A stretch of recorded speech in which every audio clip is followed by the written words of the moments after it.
Assalamualaikum warahmatullahi wabarakatuh. Innal hamdalillah nahmaduhu wa nasta'inuhu wa nastaghfiruh wa na'udzu billahi min sururi anfusina wa min sayyiati a'malina. Man yahdihillahu fala mudhillalah wa man yudlil fala hadiyalah. Wa asyhadu an la ilaha illallah wahdahu la syarikalah wa asyhadu anna Muhammadan abduhu wa rasuluh. Allahumma salli wa sallim wa barik ala Muhammadin sallallahu alaihi wa ala alihi wa ashabihi wa man tabi'ahum bi ihsanin ila yaumiddin, amma ba'd. Alhamdulillah, Allah mudahkan kita berjumpa di masjid yang berbahagia ini. Allah mudahkan kita mengerjakan ibadah sebagai tujuan hidup kita, mengabdi kepadanya. Allah mudahkan kita sholat isya berjamaah, sholat yang susah bagi orang-orang munafik. Semoga Allah menjadikan kita sebagai hamba-hambanya yang beriman, dijauhkan dari sifat-sifat nifaq. Semoga Allah tabaraka wa ta'ala memberikan kita kemudahan untuk mendapatkan faidah dari ayat yang akan kita pelajari, dari hadis yang akan kita kaji. Semoga Allah memudahkan pula mengamalkannya dalam kehidupan kita. Tak lupa salawat dan salam semoga tetap terlimpah kepada junjungan kita Nabi besar Muhammad sallallahu alaihi wasallam beserta seluruh keluarga beliau, keturunan beliau, para sahabatnya dan seluruh pengikutnya hingga tibanya hari kiamat. Bapak Ibu, saudara-saudari sekalian yang dirahmati Allah Jalla wa'ala, malam ini kita akan mengkaji sebuah judul, yakni fitnah Natal dan Tahun Baru. Sebelum kita lanjut mengkaji tentang dua perkara, yakni tentang Natal dan Tahun Baru, kita harus mengerti apa kata fitnah itu. Fitnah itu artinya adalah ujian, cobaan. Itu makna dari fitnah. Sebagaimana Allah katakan dalam surah Al-Anbiya, surah yang ke-21, pada ayat yang ke-35. Allah Jalla wa'ala berfirman, kullu nafsin dha'iqatul maut wa nabluukum bisyarri wal khairi fitnah wa ilaina turja'un. Apa kata Allah Jalla wa'ala? Tiap-tiap yang berjiwa akan merasakan mati. Kami akan menguji kamu dengan keburukan dan kebaikan sebagai cobaan yang sebenar-benarnya, dan hanya kepada kamilah kamu dikembalikan. Iya, Allah katakan dalam ayat ini, kullu nafsin dha'iqatul maut. Setiap yang bernyawa, yang berjiwa pasti akan merasakan kematian. Wa nabluukum bisyarri wal khairi. Dan kami akan menguji kalian dengan keburukan dan kebaikan. Fitnatan, yaitu sebagai cobaan yang sebenar-benarnya. Jadi makna fitnah itu apa? Cobaan atau ujian. Berarti orang yang diuji itu berarti diapakan? Difitnah, diuji oleh Allah. Orang yang difitnah berarti dicoba, cobaan, ujian. Cuman kadang makna fitnah itu dalam pengertian orang Indonesia tereduksi, menyempit, yaitu hanya sebagai tuduhan tanpa bukti. Kamu nuduh saya ya, mana buktinya? Nggak ada, fitnah itu. Jadi maknanya menyempit. Kalau makna yang sebenarnya kata fitnah itu dari bahasa Arab, maka kembalikan kepada makna asalnya, yaitu ujian atau cobaan. Dan ujian atau cobaan itu ada dua di sini, kebaikan dan keburukan. Kebaikan itu cobaan, keburukan itu juga cobaan. Sakit itu ujian, sehat pun juga ujian, sama. Seneng itu ujian, senep juga ujian. Banyak senengnya atau senepnya, Pak? Mana yang banyak? Banyak seneng ya. Cuman kadang orang itu merasa diuji kalau mendapatkan ketidaknyamanan, ketidakenakan, penderitaan, kesengsaraan, baru dia merasa diuji. Tapi kalau dapat kenikmatan, dia tidak merasa diuji. Ada nggak orang bilang, tolong dong doain saya, kenapa aku lagi diuji sama Allah? Loh, emangnya kenapa? Aku baru beli rumah. Ada nggak orang seperti itu? Umumnya kan, tolong dong doain saya supaya aku sabar. Kenapa? Aku diuji oleh Allah. Emangnya kenapa? Istriku minggat. Padahal sama, dapat istri ujian, istri minggat pun ujian, sama. Nggak punya istri ujian, punya istri juga ujian. Tapi enak mana? Diuji punya istri atau tidak punya istri? Kok menengahi? Dua-duanya sama-sama diuji, dicoba, difitnah oleh Allah Jalla wa'ala. Ikhwatal iman, a'izzakumullah. Jadi ini makna fitnah. Nah, kemudian konteks fitnah ini diterapkan kepada dua perkara. Yang pertama yaitu Natal. Yang dimaksud di sini apa itu? Kata Natal itu dari bahasa apa ya? Sehingga ada istilah natality, natalitas, kelahiran. Ada lawannya Natal yaitu mortal. Ada mortality atau mortalitas yaitu apa? Kematian. Kita ada istilah seperti itu. Berarti bukan dari bahasa Indonesia, juga bukan dari bahasa Arab. Kalau Arab berarti kelahiran, berarti apa? Maulid atau milad mungkin. Nah, di sini kata Natal ini konteksnya yang dimaksud adalah yaitu diklaim sebagai kelahiran seorang yang bernama Yesus. Yang diklaim bahwa kelahirannya itu pada bulan Desember. Yaitu tanggal berapa? 25 Desember. Padahal Yesus atau Isa sama aja ya, sebutannya aja yang beda. Kalau orang Arab menyebutnya Isa, ada yang menyebut Esau, ada yang menyebut Jesus, ada yang menyebut Yesus. Jika yang dimaksud itu adalah seorang lelaki yang lahir tanpa bapa, lahir dari rahim wanita suci yang bernama Maryam, berarti orangnya sama. Cuman kadang sebutannya berbeda dari bahasa masing-masing negeri. Kalau itu yang dimaksud, berarti orangnya yang dimaksud sama. Sementara ada yang mengklaim bahwa dia lahir ketika salju turun. Padahal Al-Quran menyebutkan bahwa kelahiran Isa itu pada saat kurma itu matang, kurma itu masak. Dalam surah 19, yaitu surah Maryam. Surah 19 ayatnya kalau tidak salah ayat ke-25.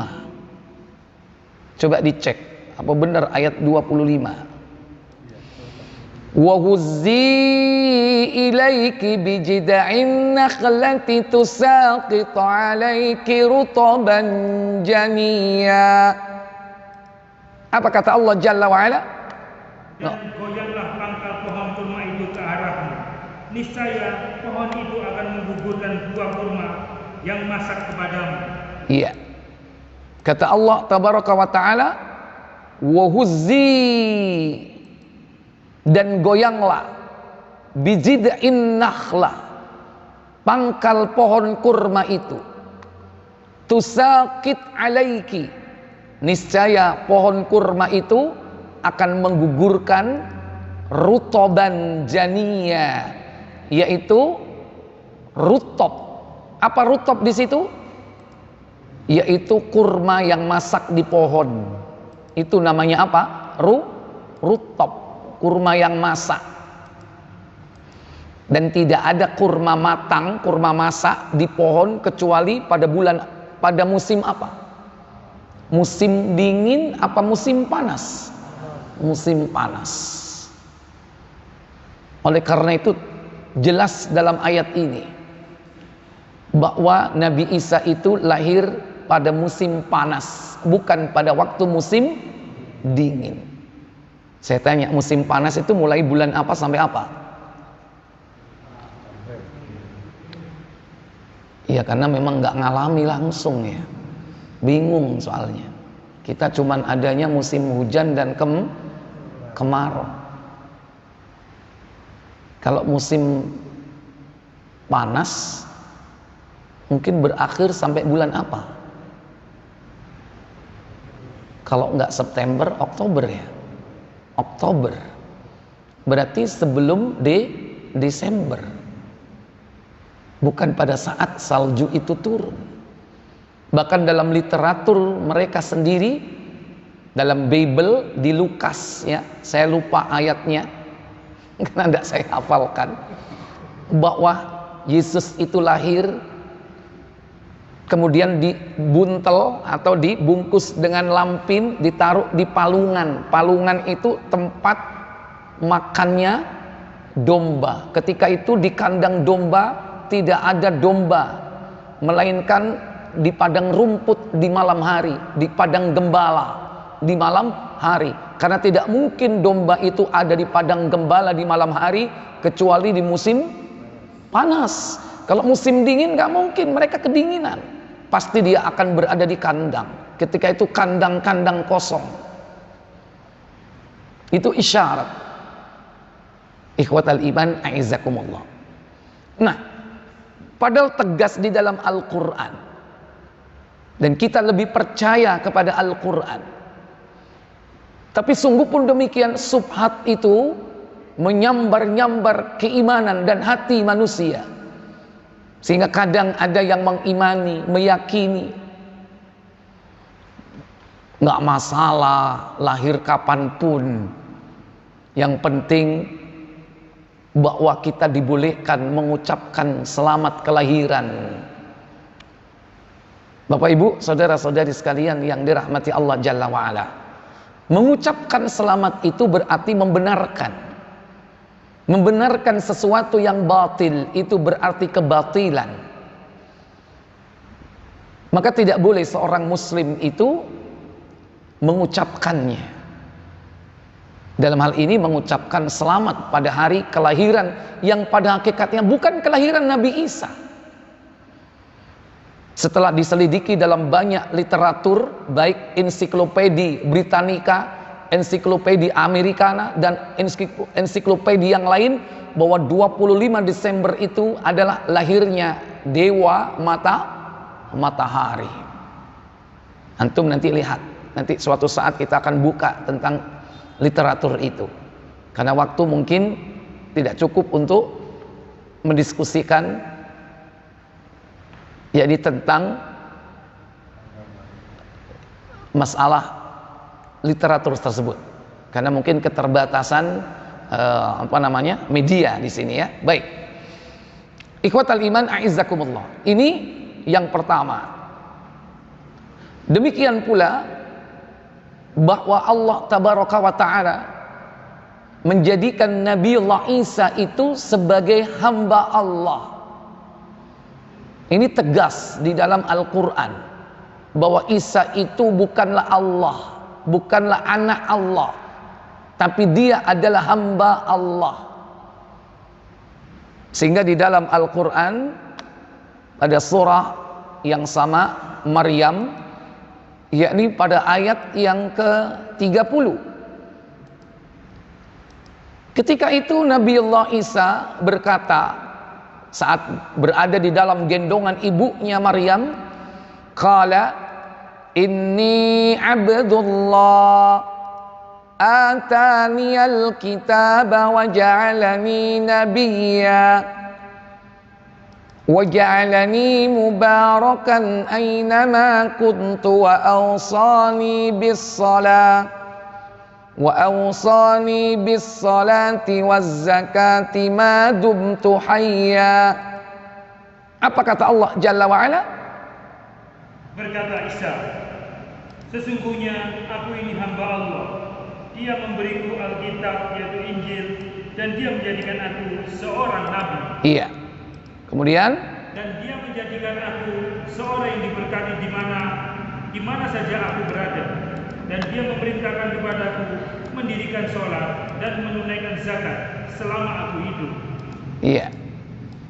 Pada ayat ke-30, Nabiullah Isa sendiri mengatakan, inni Abdullah, aku adalah hamba Allah. Ataniyal kitaba, aku diberi oleh Allah Alkitab, namanya Injil. Yang ketiga, waja'alani nabiyya, dan aku dijadikan oleh Allah seorang apa? Nabi. Bahkan beliau termasuk rasul. Bahkan beliau termasuk rasul di kalangan ulul azmi. Cuman ada 5 nabi itu ya. Mulai Nabi Nuh, Nabi Ibrahim, Nabi Musa, Nabi Isa, dan Nabi Muhammad alaihi wassalatu wassalam. Dan ciri dari mereka para nabi dan rasul itu,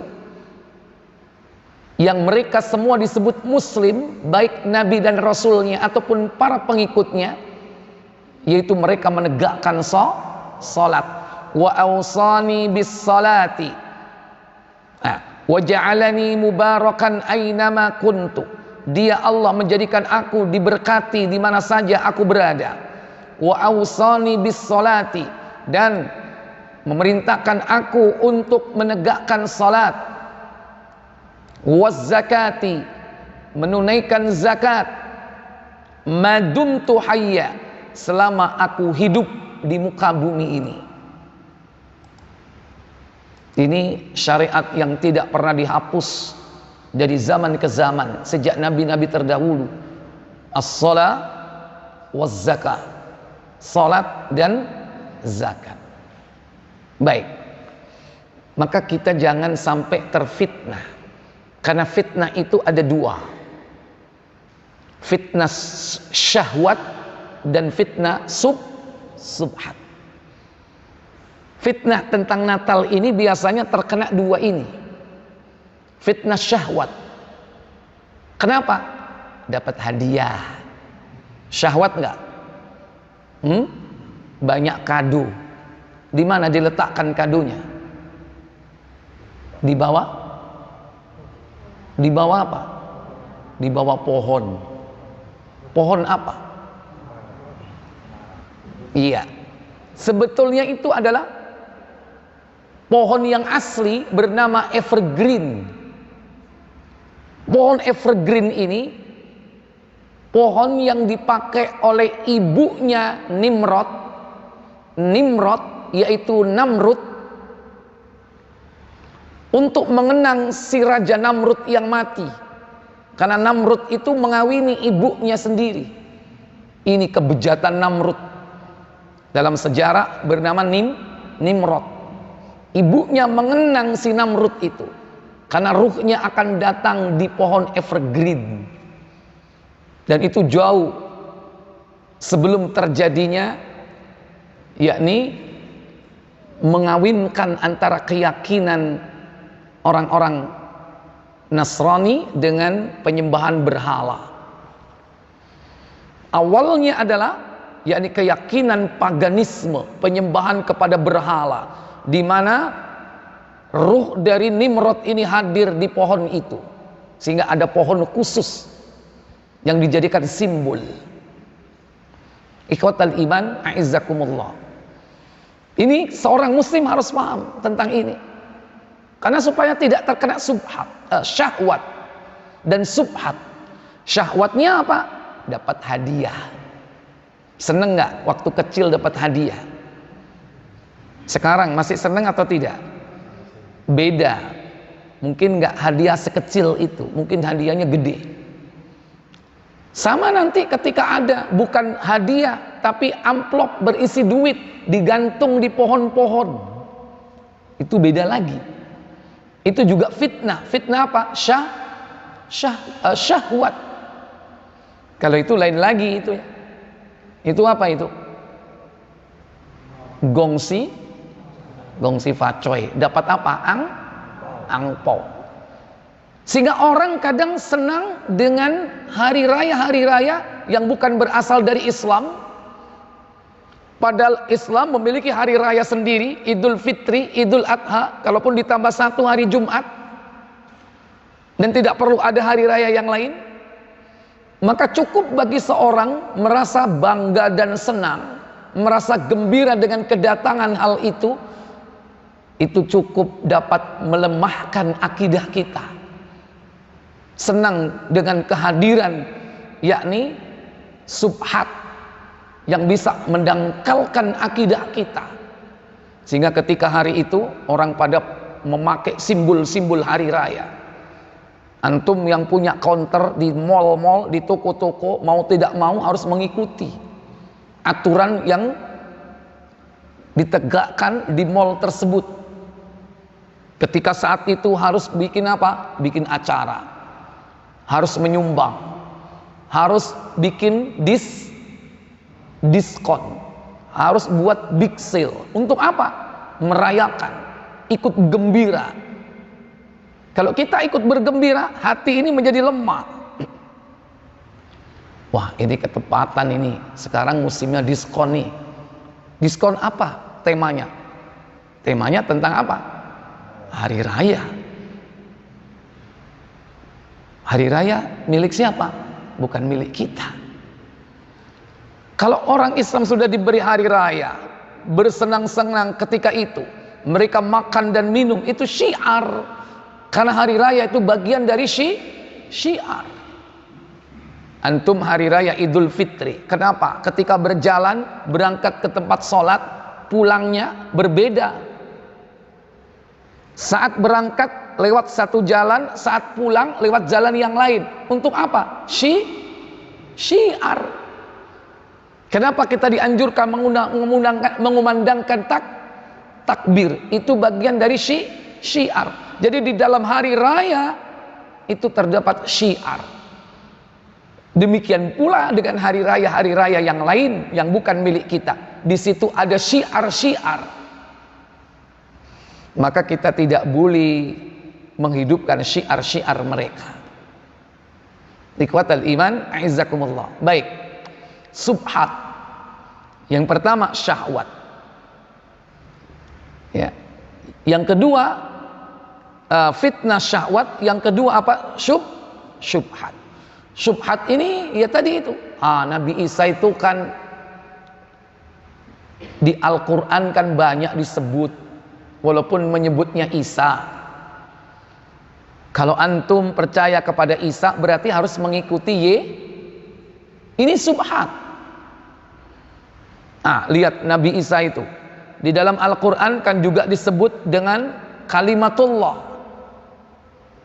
juga disebut dengan ruh. Ruh siapa? Ruh Allah, ruhullah. Nah kadang karena tidak memiliki ilmu, kalimat ruhullah itu dianggap bahwa dia adalah Allah. Padahal maksud dari ruhullah itu adalah ruh ciptaan Allah. Dalam sebuah hadis riwayat Muslim, coba dibuka di KBC di nomor 26.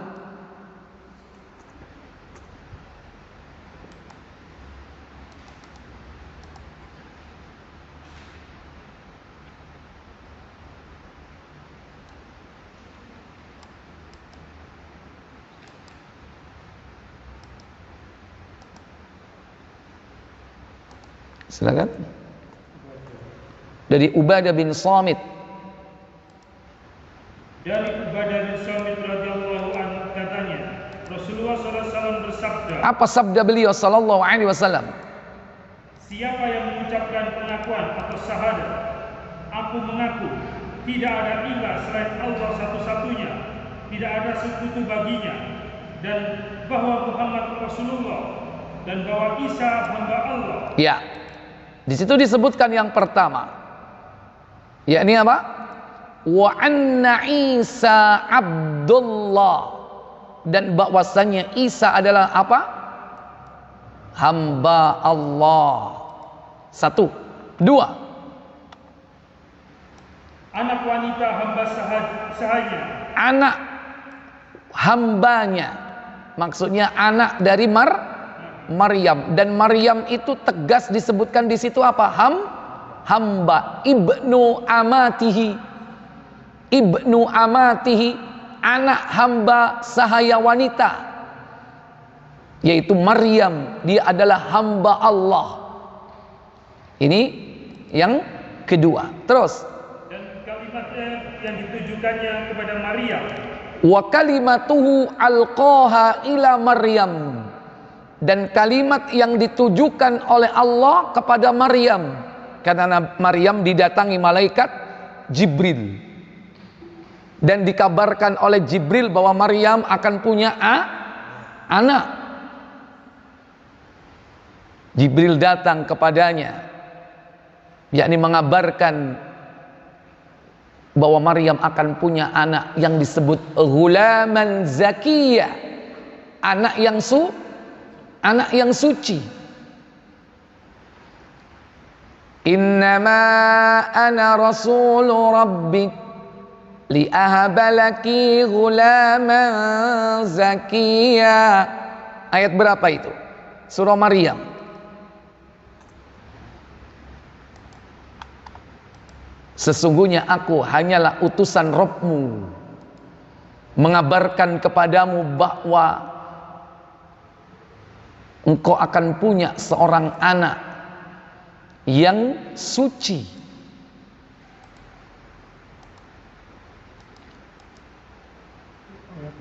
Dua puluh berapa? 20 atau 19? Innama ana rasulu rabbik, sesungguhnya aku ini adalah utusan Allah. Jibril maksudnya. Ayat berapa? 19. Li ahabalaki ghulaman zakiyah. Apa kata Allah? Ia atau Jibril berkata. Apa katanya? Sesungguhnya aku ini hanyalah seorang utusan Rabbmu untuk memberimu seorang anak laki-laki yang suci. Iya. Jibril membawa kabar dari siapa? Allah. Kepada siapa? Maryam. Bahwa Maryam akan punya seorang anak. Anak yang apa di sini? Ghulaman zakiyah. Anak yang bagaimana? Yang suci. Bukan hasil dari apa? Dari zina yang dituduhkan oleh orang Yahudi. Ghulaman zakiyah. Jadi wa kalimatuhu alqaha ila Maryam, dan kalimat Allah yang ditujukan kepada Maryam. Kemudian yang keempat, kembali ke Muslim. Iya. Dan ruh daripadanya. Wa ruhu minhu, dan ruh daripadanya. Maksudnya yaitu ruh ciptaan Allah, bukan ruh Allah itu sendiri. Kadang orang memiliki pemahaman yang salah kaprah bahwa wa ruhu minhu dianggap bahwa Isa itu adalah Allah. Ruh Allah dianggap dia adalah titisan dari Allah. Ini subhat. Makanya hati-hati Jangan sampai kita terpengaruh dengan subhat-subhat yang ditebarkan oleh orang-orang jahil, dan ini biasa dipakai oleh mereka, yaitu orang-orang yang ingin mendangkalkan akidah kaum muslimin, berbicara tanpa dasar ilmu. Ironinya, saudara-saudara kita kaum muslimin juga ikut andil menyebarkan subhat ini. Kemudian, wa annal jannata haq wan naru haq. Apa kata Allah? Dan bahwasanya surga, dan bahwa surga dan neraka itu sebenarnya ada.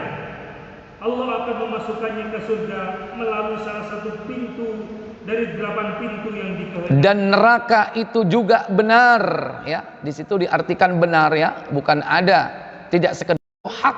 Hak itu adalah benar. Adkhalahullahu, maka Allah akan memasukkan min thamaniyatil abwabil jannati sya'a, dari 8 pintu surga yang dia mau.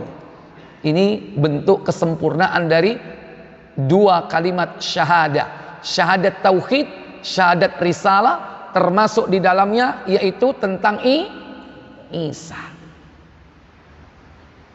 Baik, maka jangan sampai kita menghidupkan siar-siar yang bukan dari Islam, apalagi siar itu bukan dari Nabi kita Muhammad sallallahu alaihi wasallam dan Allah menetapkan sebagai syariat.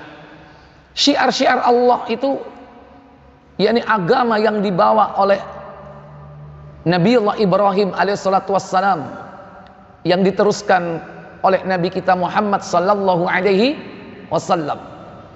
Dalam surah Al-Baqarah, di situ disebutkan tentang syiar. Pada ayat yang ke-100 berapa?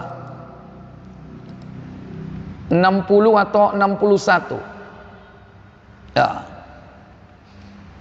Bunyinya, innas safa wal marwata min sya'airillah, faman hajjal baita aw i'tamara fala junaha alaihi an yattawwafa bihima, wa man tatawwa'a khairan fa innallaha syakirun alim.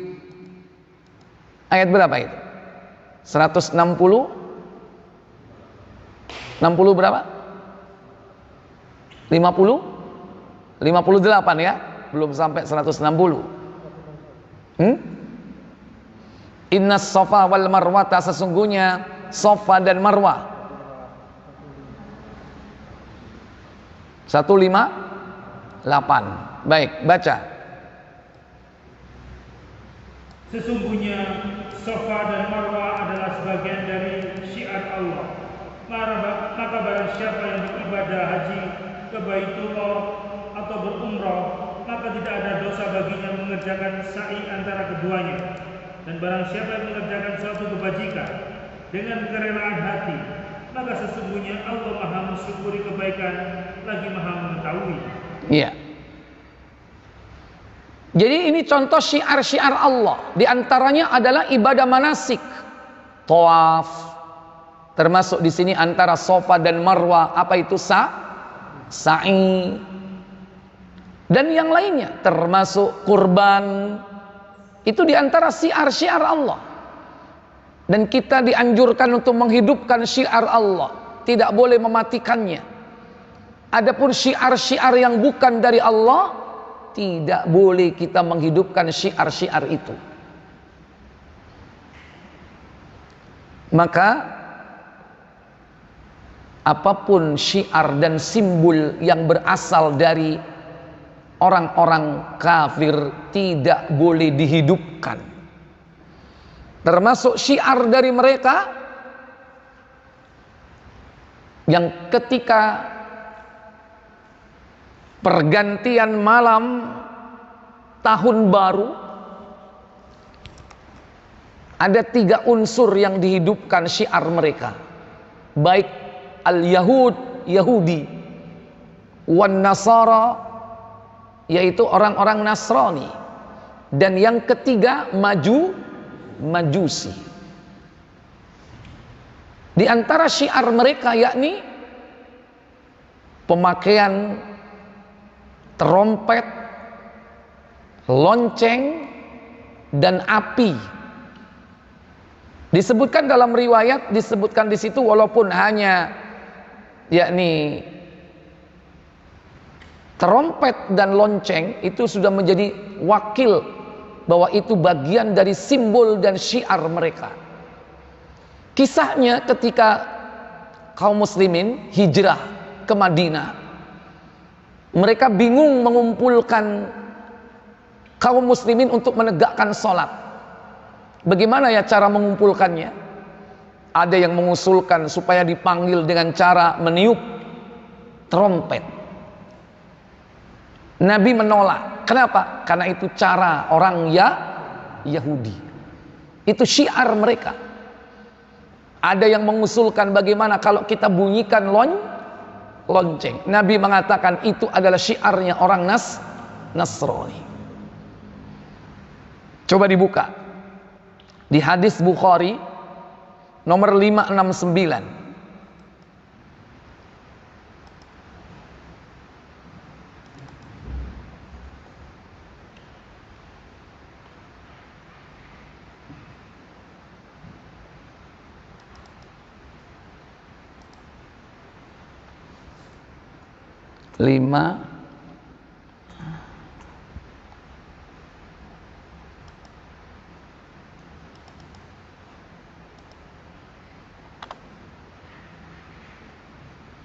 Iya.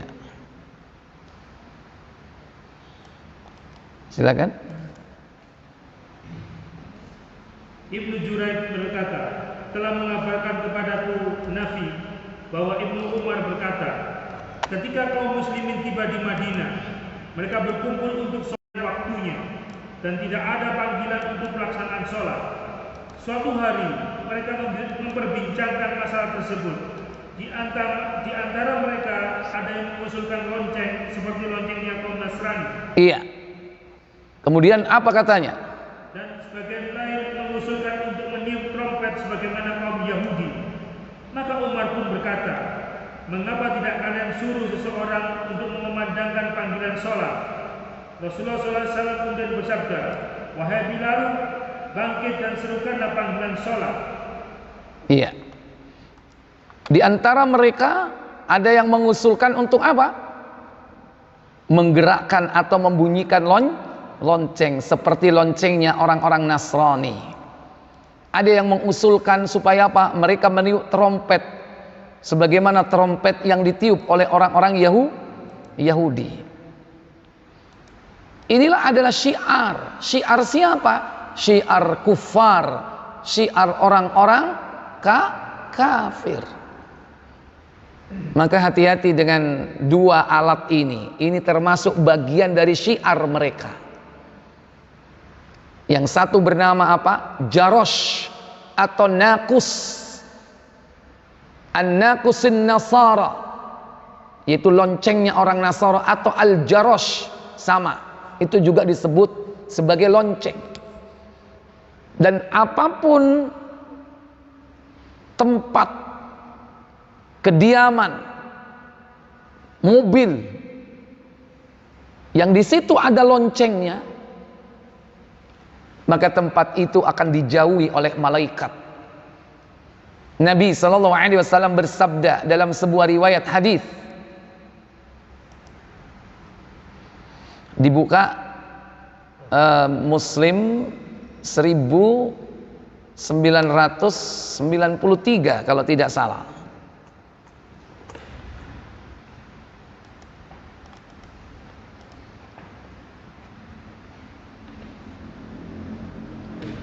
Ah, 94 ya, 94.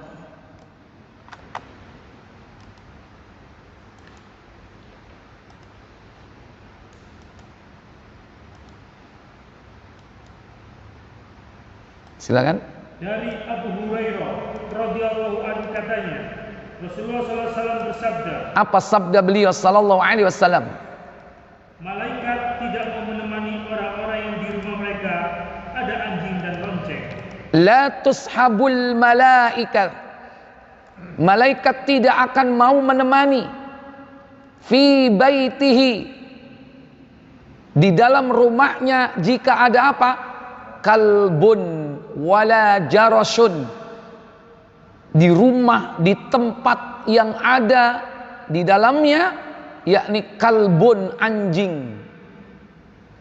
Yang kedua, jarosh, lonceng. Kalau malaikat tidak ada di situ, yang datang siapa? Lawan dari malaikat siapa? Syaitan. Karena dua makhluk ini tidak akan bisa berkumpul dalam satu tempat. Ketika yang satu tidak ada, maka masuk yang lain. Makanya malaikat tidak akan menemani orang ketika dia masuk ke kamar mandi. Karena di situ tempatnya apa? Syaitan. Dan karena itu tempatnya syaitan, kita diberi doa perlindungan, bismillah, Allahumma inni a'udzubika minal khubuthi wal khaba'ith. Karena kita lepas dari penjagaan, maka Allah yang langsung menjaganya. Karena ada malaikat-malaikat yang senantiasa diperintahkan oleh Allah memelihara manusia, mengajaknya berbuat baik.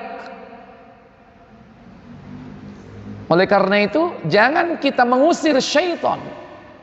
Mengusir malaikat. Karena kita butuh kehadiran malaikat itu. Di antaranya apa? Jangan sampai kita menghadirkan lonceng dan yang sejenisnya. Demikian pula anjing. Dalam riwayat yang lain, siapa yang memelihara anjing, maka pahala amalnya akan berkurang setiap hari 1 kirot. 1 kirot itu pahala segede gunung Uhud. Maka jangan di rumah kita ada anjing. Kalaupun dibolehkan memelihara anjing, cuma 3 anjing yang dibolehkan. Pertama, anjing buruan untuk berburu, dan itu tempatnya bukan di rumah. Yang kedua, anjing untuk menjaga tanaman, dan anjing untuk menjaga hewan ternak. Punya kambing, yang jaga kambingnya siapa? Aizakumullah. Jadi lonceng. Dalam riwayat lain, lonceng itu merupakan seruling syaitan. Coba dibuka Ibnu Majah. Kita panggil di sini lonceng.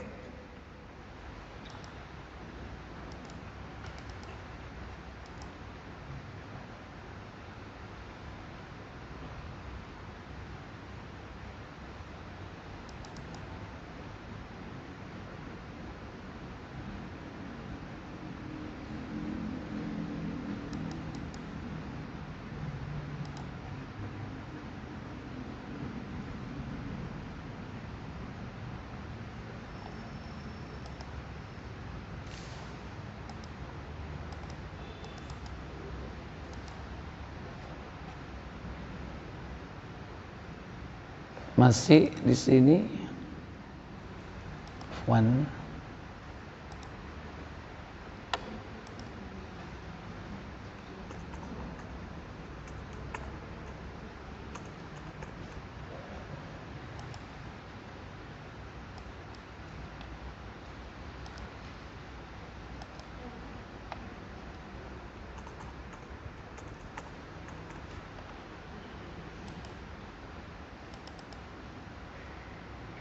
Nah, Abu Dawud 2556. Mulai dari 2554 boleh dibaca semua. Silakan. Dari Habibah, dari Nabi SAW ia berkata, Apa katanya? malaikat tidak ingin bersama rombongan yang ada loncengnya. Iya. Malaikat tidak akan bersama dengan rombongan yang ada apanya? loncengnya. Kalau tadi di dalam rumah, ini rifqatan. Rifqatan itu rombongan. La tashabul malaikatu rifqatan fiha jaros. Rombongan bisa jadi mobil, itu bisa rombongan nggak? Atau mungkin hewan yang merupakan tunggangan kendaraan. Kalau enggak kuda, apalagi? Unta atau apa? Sapi. Yang mana yang sering ada loncengnya? Gimana bunyinya? Oh. Rombongan seperti itu tidak akan didatangi atau ditemani oleh malaikat. Dan ternyata umumnya rombongan-rombongan seperti itu miliknya orang apa? Halo? Sapi yang ada kelontongnya itu? Muslim. Biasanya di mana itu? Yang dikasih keluntungan itu? Itu kan kita bisa jumpai di tempat-tempat yang beragama apa? Hindu. Tapi kadang orang Islam niru-niru. Atau kadang dia punya mobil, kalau enggak kendaraan yang hidup, mobilnya ditaruh apa di situ? Semacam bunyi-bunyian digantung, seperti lonceng. Karena lonceng itu tidak harus berbentuk seperti buah pir yang tengahnya ada yang bergerak sehingga berbunyi. Tapi bisa jadi berbentuk tabung kecil-kecil yang panjang disusun tidak beraturan sehingga ketika kena angin berbunyi. Atau mungkin bahkan digabung dengan alat penghitung waktu. Apa? Jam. Ada nggak jam-jam yang ada loncengnya? Dung, dung. Lonceng atau bukan itu? Lonceng.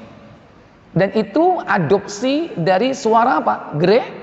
Gereja. Karena apa? Produk-produk seperti itu biasanya dibuat di negeri Eropa, tempatnya orang-orang Nasara. Yang ironi kadang masjid itu punya jam lonceng seperti itu. Pernah melihat masjid punya seperti itu? Saya pernah sholat duhur, loncengnya berbunyi. Duhur itu jam berapa? Berarti 12 kali. Saya sholat gak khusyuk.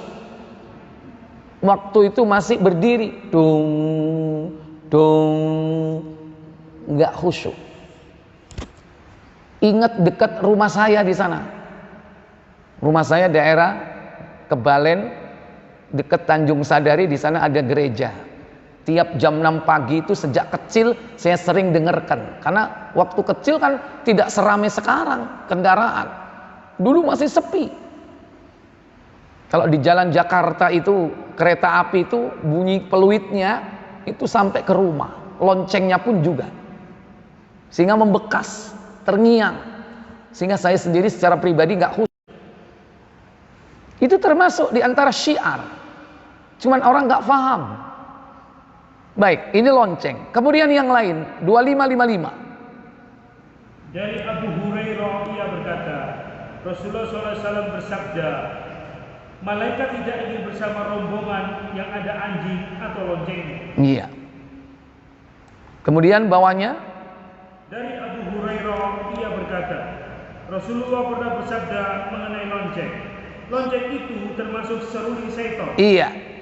Nabi SAW bersabda, fil jarasi mizmarus syaitan. Lonceng itu termasuk apa? Seruling syaitan.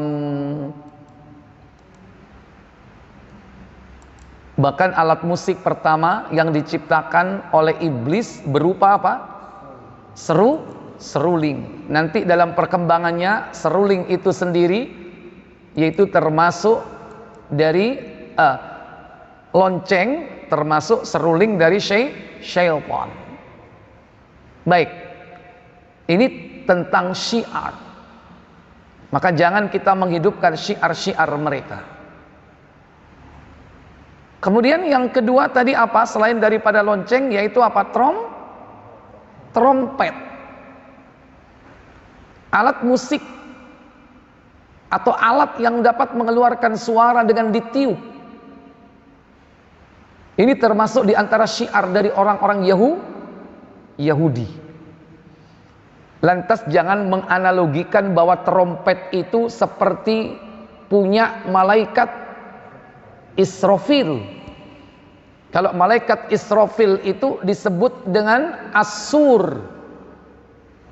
Asur disebut dengan sangkakala. Dalam Al-Quran banyak disebut kalimat Asur yang artinya sangkakala. Ketika ditanya oleh sahabat Masur, apakah itu Asur? Baik, kita coba buka suratnya tentang Asur. Surah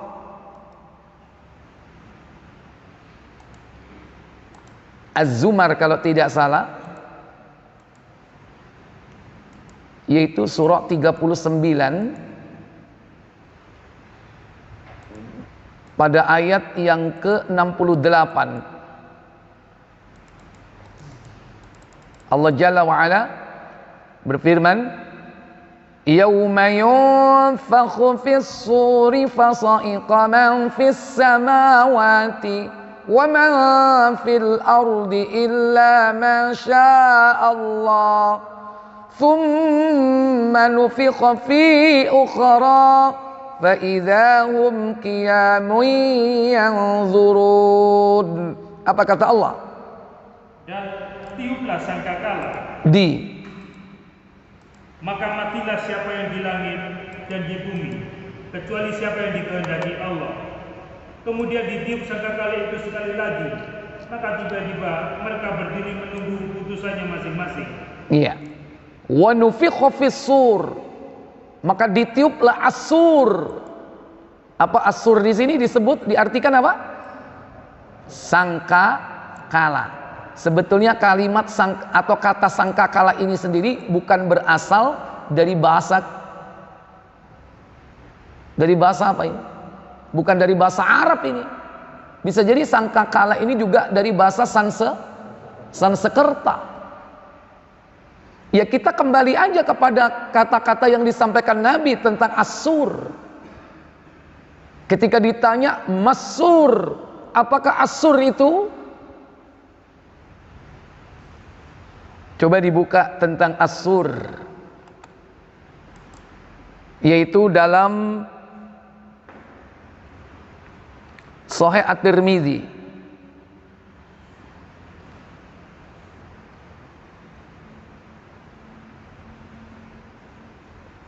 Ketika ditanya Nabi SAW, Masur, apakah Asur itu? Nabi SAW yaitu menyebutkan qarnun, tanduk, yunfakhu fih, tanduk yang ditiup. Buka Tirmidzi, yaitu pada nomor 3200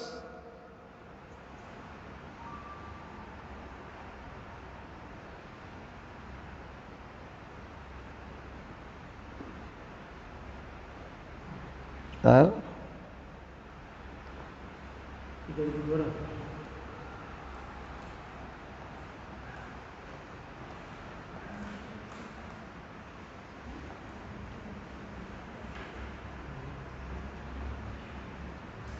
3236.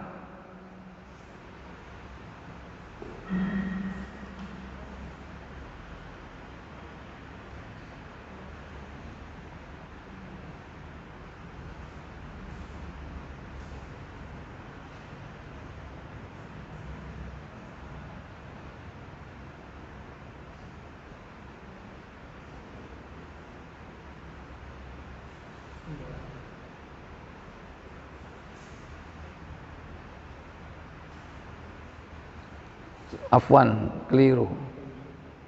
3224.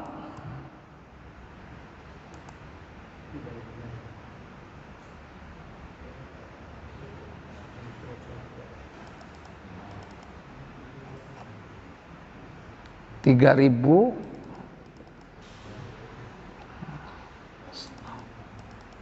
224.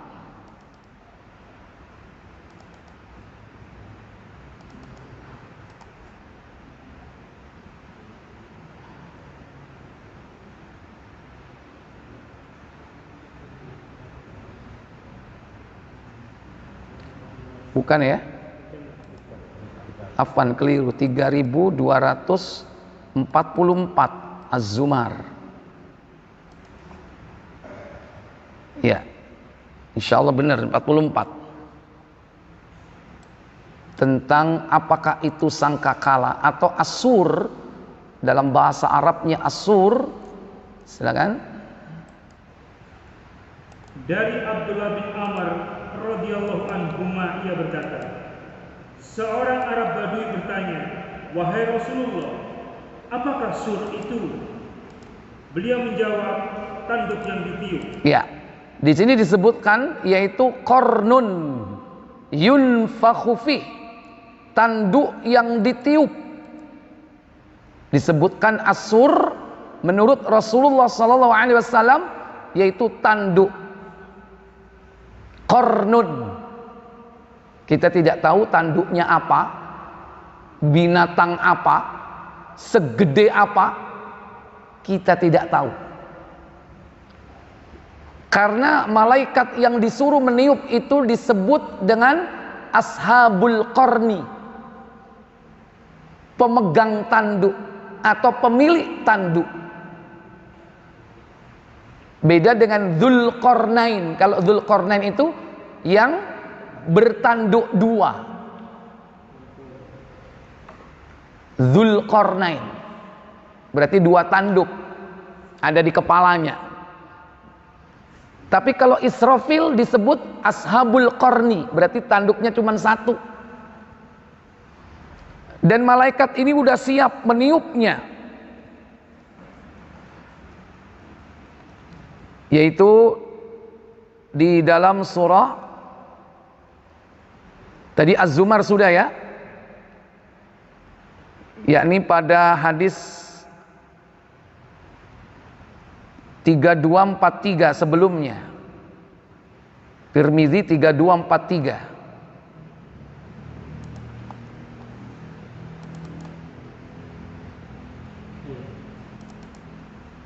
Ya, silakan. Dari Abu Sa'id Al-Khudri radhiyallahu anhu, ia berkata, Rasulullah SAW bersabda. Apa sabda beliau sallallahu alaihi wasallam? Bagaimana aku merasa senang sedangkan pemilik tanduk telah memasukkannya dalam mulutnya. Iya. Bagaimana aku bisa senang sementara sahibul qarni, pemilik tanduk itu sudah siap memasukkan tanduknya itu ke mulutnya. Yaitu siap-siap untuk apa? Siap untuk meniup. Siap untuk meniup. Berarti sekarang malaikat Israfil itu posisinya bagaimana? Siap. Udah begini. Tanduknya dimasukkan ke mulutnya. Kemudian ditundukkan dahinya atau wajahnya. Lanjut.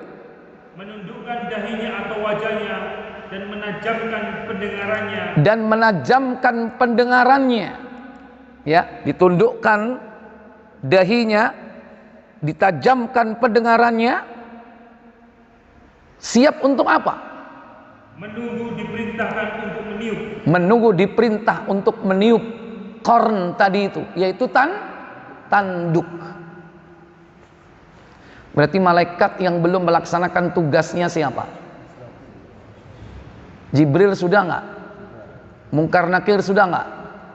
Malakul Maut sudah atau belum? Malaikat Mikail sudah atau belum? Sudah semua. Yang belum Israfil. Pengen cepat? Dia sudah siap. Jadi trompet itu jangan dianalogikan, disamakan dengan ini. Lu kan nggak apa-apa kita tiup trompet, kan malaikat aja ada yang meniup trompet. Itu bukan trompet yang ditiup malaikat itu. As-sur itu tanduk yang ditiup. Dan kalau ditiup menimbulkan suara yang enak didengar apa enggak enak? Kalau trompet itu kan untuk dinikmati, iya kan? Sekalipun menikmatinya termasuk diharamkan, karena itu termasuk bagian dari apa? Seruling syaitan. Karena alat musik yang pertama dicipta oleh syaitan atau iblis adalah alat musik yang ditiup, yaitu seruling. Jadi ikhwatal iman a'izzakumullah, terlepas dari semua ini, mereka ada yang menganalogikan, yang berbantahan ini pun dari kalangan kaum muslimin, berhujjah dengan hadis bahwa malaikat yang memiliki as-sur itu seperti memiliki trompet. Tapi yang jelas orang-orang Yahudi ketika mereka mengumpulkan orang-orang untuk beribadah, yaitu caranya dengan meniup apa? Trompet. Dan inilah syiar dari mereka. Kita tidak boleh menghidupkan syiar-syiar orang kafir. Baik. Ini yang kedua, tidak boleh menghidupkan syiar mereka. Yang ketiga, bahwa subhat yang dilakukan oleh kaum muslimin itu rata-rata juga karena tasyabbuh. Apa tasyabbuh? Menyerupai mereka. Tasyabbuh bil kuffar, menyerupai orang kafir, itu tidak boleh dalam urusan yakni agama, meliputi i'tiqad, keyakinan, syariat, hukum, ubudiyah, ibadah. 3, muamalah. 5, ya 4 tadi muamalah. 5 yaitu akhlak, adab, etika. Maka siapa yang mengikuti, menyerupai mereka, itu sama dengan mereka. Kata Nabi, buka Tirmizi, Abu Dawud 403 4031.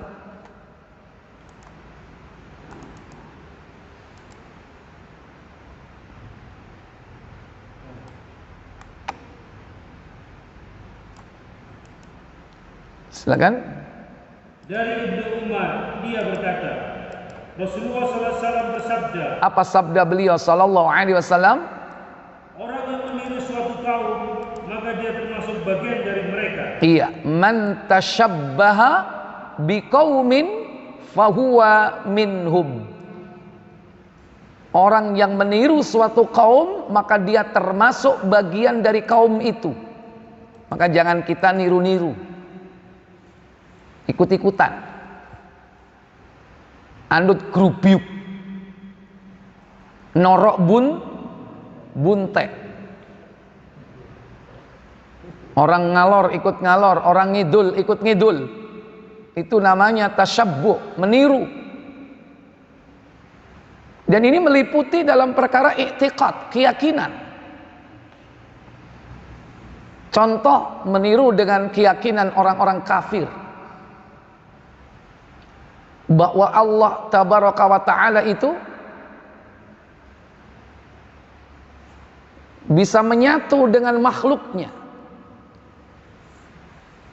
bahwa tidaklah benda-benda yang ada di muka kita, di hadapan kita, melainkan di situ ada Allah. Berarti dianggap Allah itu menyatu dengan apa? Makhluk. Sehingga dengan keyakinan ini banyak yang mengatakan bahwa Allah itu di mana? Di mana-mana. Di masjid, di rumah, di kantor, di pasar, bahkan di tempat-tempat maksiat. Berarti semua ada dalam diri manusia, dalam diri hewan-hewan, tumbuh-tumbuhan, semua pokoknya, bahwa Allah itu hakikatnya ada pada setiap makhluk yang kita hadapi. Ini adalah termasuk tasyabbuh dari aspek i'tiqad, yaitu keyakinan. Sehingga akidah mereka menganggap bahwa Allah itu satu dalam tiga, tiga dalam satu. Ini termasuk tasyabbuh. Demikian pula dalam urusan syariat, tidak boleh meniru mereka, orang-orang Yahudi. Orang-orang Yahudi suka merubah ayat-ayat Allah. Taurat hukumnya dirubah dengan hasil karya mereka, tulisan manusia. Contoh hukuman zina dirubah, yang mestinya dirajam dirubah dengan cara apa? Mencat hitam pelaku zina dan mengaraknya keliling kota, tapi nggak sampai dirajam. Baca Sahih Muslim 1670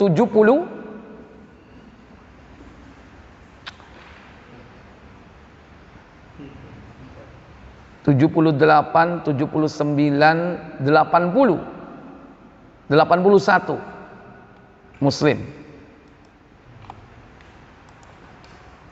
1681.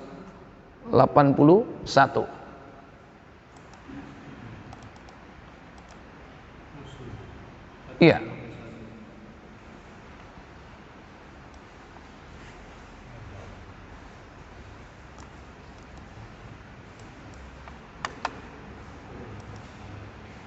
Silakan.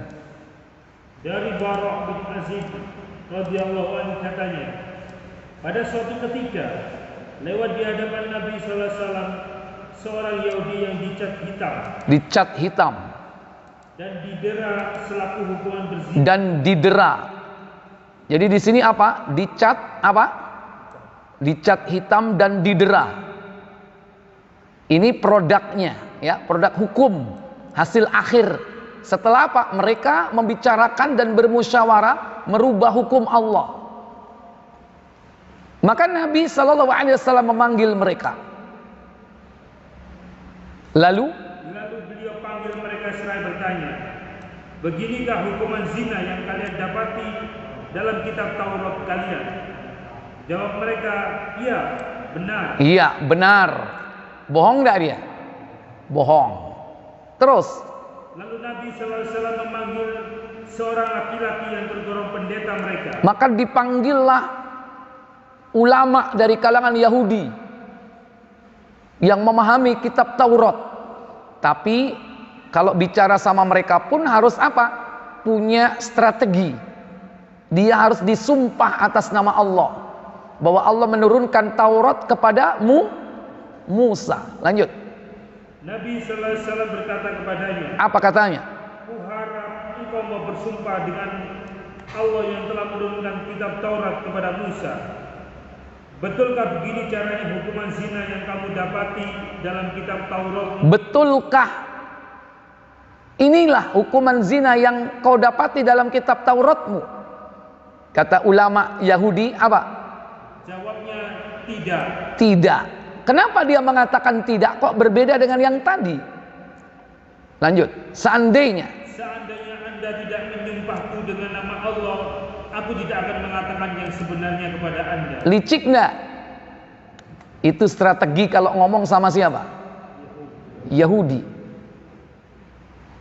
Yang kami ketahui, kata dia, yang kami ketahui dalam kitab Taurat hukumannya ialah hukuman rajam. Karena hukuman ini dari zaman ke zaman tidak pernah dihapus, tetap dipertahankan sejak zaman Adam sampai terakhir.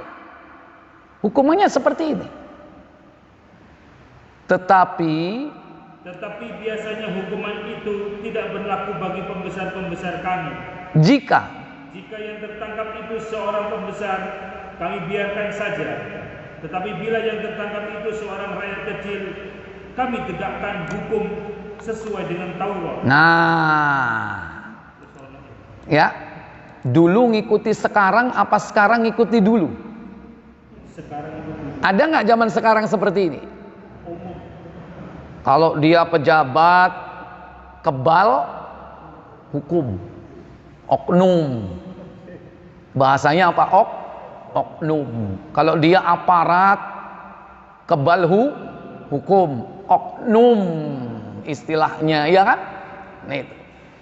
Ya, kalau oknumnya banyak, apa itu oknum? Berarti dulu sama sekarang beda atau sama? Hah? Sekarang ngikut dulu atau dulu ngikut sekarang? Ini tasyabbuh, menyerupai dalam perkara apa? Syariat. Terus akhirnya kami bermusyawarah membicarakan hukum yang dapat kami tegakkan bagi pembesar dan rakyat biasa. Iya. Akhirnya kami bermusyawarah. Saya tanya, yang dimusyawarahkan ini hukum siapa? Loh, yang dimusyawarahkan untuk dirubah ini hukum siapa? Hukum Allah dimusyawarahkan untuk dirubah, amandemen. Ya kan?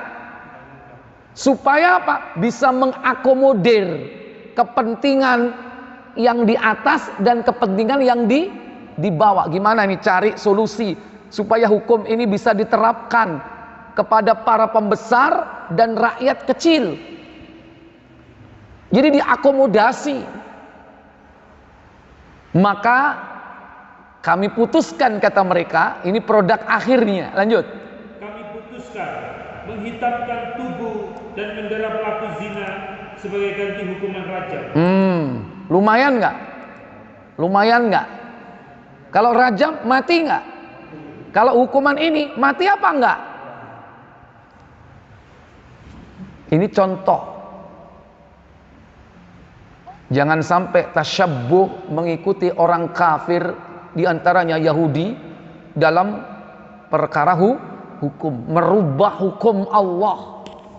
Mungkin nggak Al-Quran itu dirubah hukumnya? Waris, perempuan dapat 1, laki dapat berapa? 2. Kata dia, wis sing enak apa? Keripik gedang godo telo, titi edang podo kroso. Sehingga apa? Dibagi roto. Saya tanya, ada nggak yang bagi seperti itu? Itu merubah hukum Allah nggak? Tasyabbuh atau tidak? Tasyabbuh dalam perkara syariat.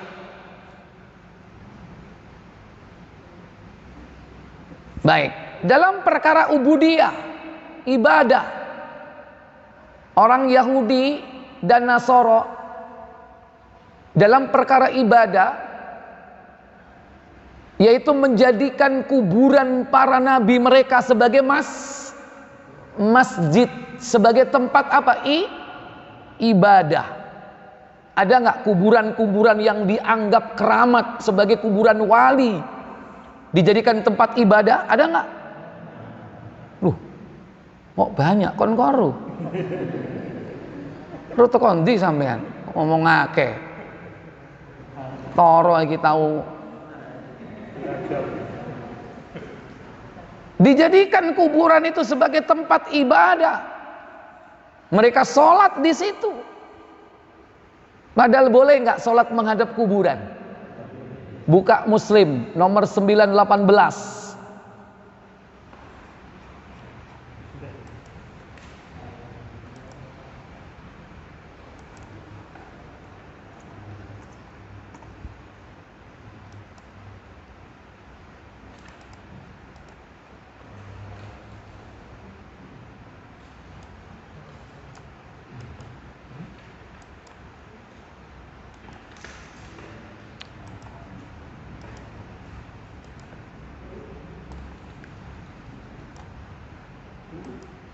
Silakan. Dari Abu Mursadi Al-Ghanawi radhiyallahu an katanya, Rasulullah SAW bersabda. Apa sabda beliau? Janganlah kamu duduk di atas kuburan. La tajlisu 'alal qabri. Jangan kau duduk di atas kuburan. Lah opo nang kuburan lungguh-lungguh nang dukure iku. Malah kadang kuburan digawe ngombe. Ya kan? Ada enggak? Digawe main apa? Ya main judi, main macem-macem, ya kan? Pemenek kuburannya wong kafir. Wong kuburannya muslim aja dipakai. Nggak boleh kita duduk di atasnya. Yang kedua, dan jangan pula kamu sholat menghadap ke kuburan. Wala tusalli ilaiha, dan jangan kau sholat menghadap kemana? Ke kuburan. Karena bukan tempatnya sholat itu. Orang Yahudi itu begitu, kuburan nabi mereka, orang-orang alim mereka dijadikan masjid, tempat ibadah. Mereka sholat di dalamnya. Baik, ikhwatal iman, a'izzakumullah. Ini termasuk tasyabbuh dalam urusan apa? Ibadah. Dan masih banyak yang lain. Karena mereka itu hulu, berlebihan di dalam ibadah mereka. Allah sudah menetapkan satu cara ibadah, lantas diinovasi, diimprovisasi, dikreasi. Padahal ibadah itu sesuatu yang tauqifi, baku, langsung dari Allah. Jangan ditambah-tambah.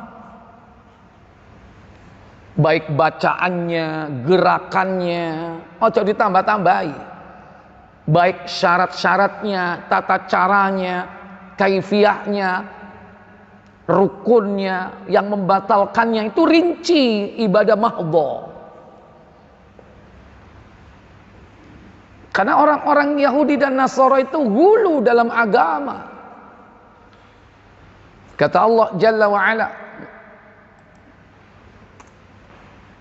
dalam surah Al-Maidah yang kelima ayat 77.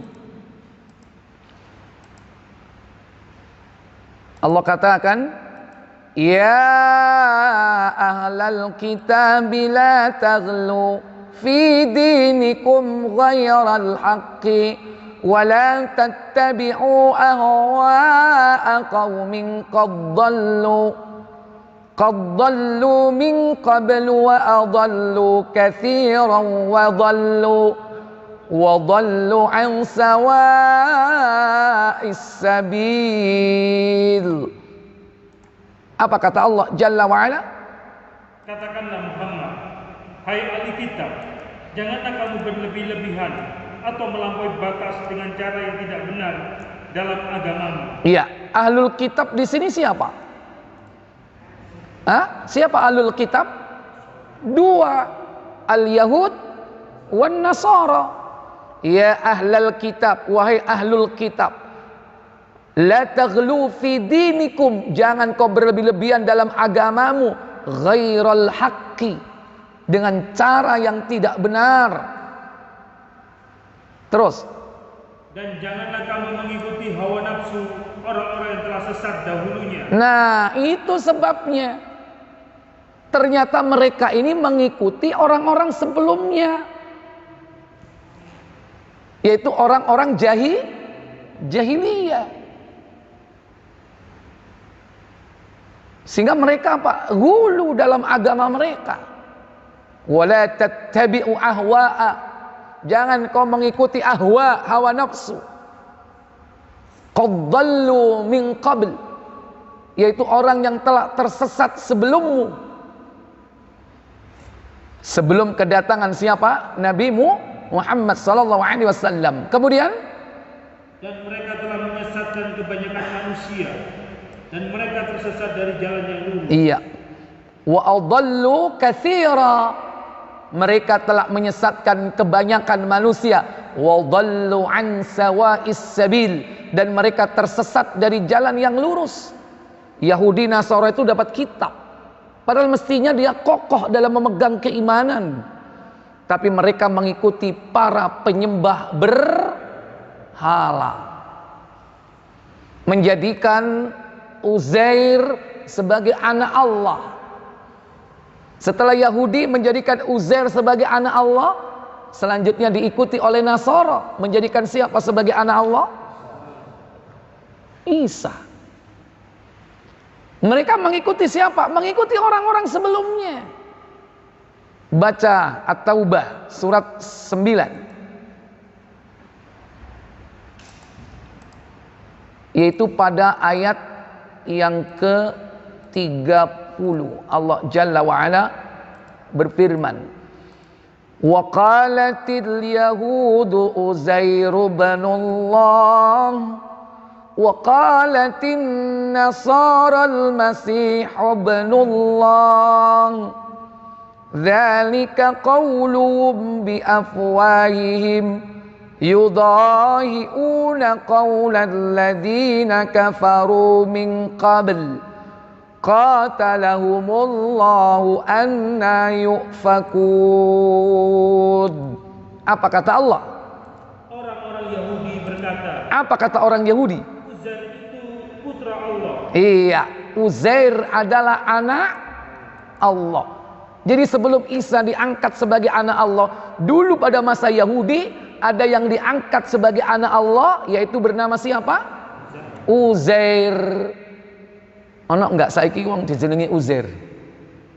Gurung ono ya. Wis ka usah kon kok mirip iki kon. Terus dan orang-orang Nasrani berkata, apa kata mereka? Al-Masih itu putra Allah. Al-Masih itu putra Allah. Ini termasuk hulu atau tidak? Berlebihan di dalam keimanan, berlebihan plus di dalam ibadah mereka. Kenapa mereka mengatakan begini?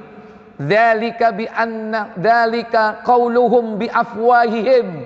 Apa kata Allah? Demikianlah itu ucapan mereka dengan mulut mereka. Mereka meniru perkataan orang-orang kafir yang terdahulu. Nah, yudahiuna qaulal ladzina min qabl, yaitu mereka mengikuti ucapan orang-orang kufur sebelumnya. Siapa mereka? Para penyembah berhala. Tidaklah mereka yang berkeyakinan kepada para dewa, yang dewa itu disembah untuk menyelamatkan dunia. Mereka berharap anak dewa itu turun ke bumi. Maka dewa Zeus mengirim anaknya bernama Hercules. Ikulah filmmu. Hercules ikulah anaknya dewa. Dewa apa? Zeus. Karena dewanya nikah sama siapa? Dewi Hera. Baru sampean. Kok mancep mulu? Ya. Qatalahumullah, mereka dilaknati oleh Allah. Fa anna yufakun, bagaimana mereka sampai berpaling dari kitab mereka? Bukankah kitab Taurat mengajarkan tauhid? Bukankah kitab Injil mengajarkan tauhid? Baik. Demikian pula hulu dalam ibadah-ibadah yang lain masih banyak. Termasuk tasyabbuh. Nah, kita ini pun Pak dilarang, diingatkan jangan kita niru orang Yahud wan Nasara. Seperti mereka meniru orang-orang sebelum mereka. Jangan tasyabbuh dalam agama, hulu. Sampai Nabi mengingatkan kita dalam Sahih Bukhari, la tutruni kama atratin Nasara al-Masih ibn Maryam. Jangan kau melebihkan aku sebagaimana orang-orang Nasara melebihkan Isa putra Maryam. Innama ana Abdullah, sesungguhnya aku ini hanya hamba Allah. Fakulu, maka ucapkanlah abduhu wa rasuluh, hambanya dan utusannya. Kita nggak boleh melebihkan Rasul sampai kepada derajat ketuhanan, mengkultus beliau keluar dari derajat kemanusiaan sampai kepada derajat apa? Ketuhanan. Dianggap sebagai Rabb dan ilah. Sampai kita dilarang mengucapkan kata-kata kufur seperti Sya Allah, kehendak Allah, wa syi'ta, kehendak Allah dan kehendakmu wahai Rasul. Rasul malah, aja'altani niddan, apa kau akan menjadikan aku sebagai tandingan selain dari Allah? Marah Rasul. Fakul, maka ucapkanlah sya'allah wahda, ucapkanlah kehendak Allah saja. Tidak boleh sya'allah wa syi'ta, kehendak Allah dan kehendakmu, nggak boleh. Itu kalimat kekufuran, walaupun ulama menganggap itu kufur kecil, tapi itu tetap sebagai dosa besar yang harus ditobati. Dan yang terakhir, Bapak Ibu, saudara-saudari sekalian, iku wis jam 09.00 lewat ae. Mangkane wis riep-riep. Fitnah tahun baru itu diantaranya yakni tabdzir, pemborosan. Karena banyak dari harta-harta kita ini kita pakai untuk kesia-siaan, hanya karena untuk menyenangkan hati, melakukan sebuah aktivitas yang tidak mendatangkan manfaat untuk kehidupan akhirat kita. Bukan hanya harta, tapi juga waktu kita sia-siakan. Pertama, harta. Kata Allah Jalla wa Ala dalam surah Al-Isra, surah 17, yaitu pada ayat yang insyaallah ayat 26 dan juga 27. Allah tabaraka wa taala berfirman, wa anti dzal qurba haqqahu wal miskina wa ibnas sabili wa la tubadzir tabdzira innal mubadzirina kanu ikhwanasy syayatin wa kana asy-syaitanu li rabbihi kafura. Apa kata Allah Jalla wa Ala? Al-Isra 17, 26, 27. Silakan. Berikanlah kepada keluarga-keluarga yang dekat akan haknya, kepada orang miskin dan orang yang dalam perjalanan, dan janganlah kamu menghambur-hamburkan hartamu secara boros. Wala tubadzir tabdzira, jangan kalian menghambur-hamburkan hartamu secara apa? Secara boros. Kenapa? Sesungguhnya pemboros-pemboros itu adalah saudara-saudara syaitan. Innal mubadzirina kanu ikhwanasy syayatin. Sesungguhnya para pemboros-pemboros itu adalah temannya siapa? Syaitan. Dan syaitan itu adalah sangat ingkar kepada rohnya. Tiga itu ku apa? Duit diobong. Regane piro? Larang ta murah? Ya ana sing murah, ana sing larang. Sak murah-murahe piro? Halo. 5.000. Mosok? Iku kulaan iku bae. Kok murah banget 5.000? Iku lak mercon bantingan iku. Ini yang kan? Ada nggak? Oh itu yang gitu itu mahal nggak itu? Kalau yang mahal itu kan yang percikannya rata itu ya, bisa bagus kayak bunga ya kan? Nek sing murah itu serongder, apa? Serengdor itu serengdor tapi gak ono genine mek suarane tok. Tetap saja itu termasuk menghambur-hamburkan harta. Daripada seperti itu dibakar duitnya, tukokno sego digawe ngeki pengajian, manfaat enggak? Manfaat. Manfaat kenapa? Karena yang makan itu orang-orang apa? Orang-orang bertakwa, orang-orang beriman. Kata Nabi, la tusahib illa mu'min. Jangan kau berteman kecuali dengan orang mukmin. Wala ya'kul ta'amak illa taqi. dan jangan sampai makananmu dimakan kecuali oleh orang yang bertakwa. Makanya kalau kita punya makanan, beri kepada orang yang beriman dan bertakwa. Mending kok kayak nomor bote masjid daripada dikekno wong sing gak jelas. Kalau sobone masjid, insya Allah ya menjaga kebersihan masjid, menjaga adzan ya, karena mungkin muadzinnya pulang, dia yang nggak juli ya, mending daripada yang nggak jelas kita beri makan. Sampai seperti itu Nabi mewasiatkan kepada kita. Maka jangan hambur-hamburkan harta kita. Nanti di akhirat itu akan ditanya, harta itu dua, min ainak tasabahu, dari mana kau dapat, wa fima anfaqahu, dan kemana kau infakkan hartamu itu. Ditanya oleh Allah. Ya Allah, biyen tak gawe tuku kembang api ya Allah. Samblek sampean. Duit soro-soro kon nyambut gawe tak kei. Ngobong ya. Ini contoh. Dan bukan hanya kembang api. Kalau di tahun baru itu banyak kan. Untuk apa selain untuk itu? Halo. Iya wis. Pikiran dewe.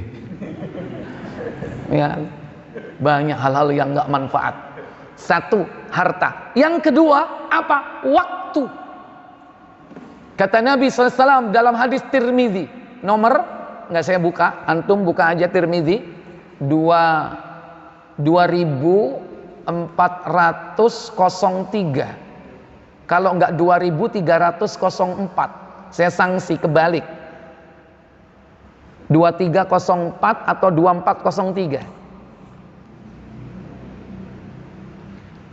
Nabi SAW mengatakan, ni'matani, ada dua nikmat, maghbunun alaihi katsirun minan nas, yang dua nikmat ini mayoritas manusia lalai daripadanya. 23046, silakan baca. Dari Ibnu Abbas, ia berkata, Rasulullah bersabda, dua kenikmatan yang banyak membuat manusia tertipu atau terperdaya, yaitu nikmat sehat dan waktu luang. Iya, nikmat dua yang banyak manusia terbuai dan terlena, tertipu dengan nikmat ini. Nabi mengatakan as-sihhatu, yaitu nikmat sehat, wal faragh, dan waktu luang. Ketika malam tahun baru, banyak orang membuang waktunya enggak? Untuk apa? Sesuatu yang tidak manfaat. Ustadz, saya tahun baru baca Quran. Terus maca Quran tahun baru la opo ngono. Kok ngenteni tahun baru gitu. Bendino maca gak usah ngenteni tahun baru. Yo timbangane Ustadz nang dalan. Jangan dibandingkan itu. Ya, jangankan di jalan yang tidak jelas, kita menyalahi sunnatullah itu juga menyia-nyiakan waktu. Sunnatullahnya malam itu apa? Kata Allah dalam surah An-Naba, ya, waja'alnakum waja'alna al-laila libasa waja'alna an-nahara ma'asha. An-Naba 78 ayat berapa? Coba ayat 9. Mulai dari waja'alna naumakum subata, dan dia Allah menjadikan tidurmu sebagai apa? Tidurmu ayat berapa di situ? 9. Silakan baca. Dan kami jadikan tidurmu untuk istirahat. Untuk istirahat. Waktunya tidur. Jangan ramekan waktu-waktu yang gak jelas. Kecuali antum diperintah untuk berjaga, seperti berjaga untuk mendapatkan Lailatul Qadar. Nabi mengatakan, fa ahya lailahu, hidupkan malam itu, berjaga-jagalah menyongsong Lailatul Qadri. Itu perintah melekan. Terus tahun baru melei golek opo? Iku bukan Lailatul Qadar, Lailatul Modiar. Mangkane delon akeh jadi korban malam tahun baru nggih. Sing glosor, sing jelungup, ya kan? sing tubrukan, sing tukaran, sing rebutan wedoan, banyak. Iya kan? Tahun baru. Ini Allah jadikan malam itu sebagai apa? Sarana istirahat. Lanjut. Waja'alna al-laila libasa. 10. Dan kami jadikan malam sebagai pakaian. Sebagai pakaian malam hari itu menyelimuti. Dengan cara apa? Istirahat. Diselimuti siang itu dengan malam. Sepi. Waja'alna an-nahara ma'asya. Apa kata Allah? Dan kami jadikan siang untuk mencari penghidupan. Jadi mencari penghidupan itu siang. Untuk kerja cari maisha itu siang. Makanya ojo diwale. Awan turu bengi iku lawa. Apa lawa yuk? Ustadz, saya ini memang gak ada kerjaan lain, adanya cuman security Ustadz, yang harus jaga apa? Jaga malam. Ya sudah, lakukan itu, tapi jangan setiap hari. Sebulan 30 hari, setahun 360 hari, 365 hari, bengi terus, legrek awakmu. Lebih banyak mana? Siangnya. Mungkin dalam sepekan 1-2 hari, nanti ganti di shift oleh yang lain, iya kan? Karena sunatullah dalam Quran itu. Kenapa? Karena itu juga termasuk melalaikan waktu dan melalaikan kesehatan. Orang kalau banyak di malam hari itu berjaga untuk tujuan yang gak jelas, apalagi melewati waktu jam-jam biologis kita, di mana kita harus mengistirahatkan seluruh organ tubuh kita, pankreas kita, ya, jantung kita, hati kita, di situ metabolisme berjalan, itu nanti menyalahi sunatullah. Makanya Nabi menganjurkan tidur itu yakni tidak terlalu malam, untuk bangun sepertiga malam terakhir. Kalau menurut jam biologis kita itu sesuai. Kapan ada jam pembuangan racun, ada jam mengistirahatkan seluruh organ, kapan jam perut kita ini berhenti untuk mencerna makanan, itu ada jam-jam biologis, dan itu di waktu malam sebagai pakaian. Kalau itu dilanggar berarti apa? Lalai dari kesehatan dan juga lalai dari waktu. Dua nikmat kata Nabi yang banyak orang lalai, as-sihhatu, kesehatan, dan waktu luang. Oleh karena itu, wis gak usah meleat. Engko deloken subuh nih, tanggal 1. Nek sepi masjite berarti malam iku tahun baruan. Mangane turu kabeh. Saya tanggal 1 ngisi di sini enggak ya? Iya. Pas hari Sabtu ya? Iya wis engko tak titeni deloken. Ya kan? Pas engko deloken. Tibae ustadz sing gak teko. Baik, saya pikir cukup sampai di sini. Silakan kalau ada pertanyaan. Nih.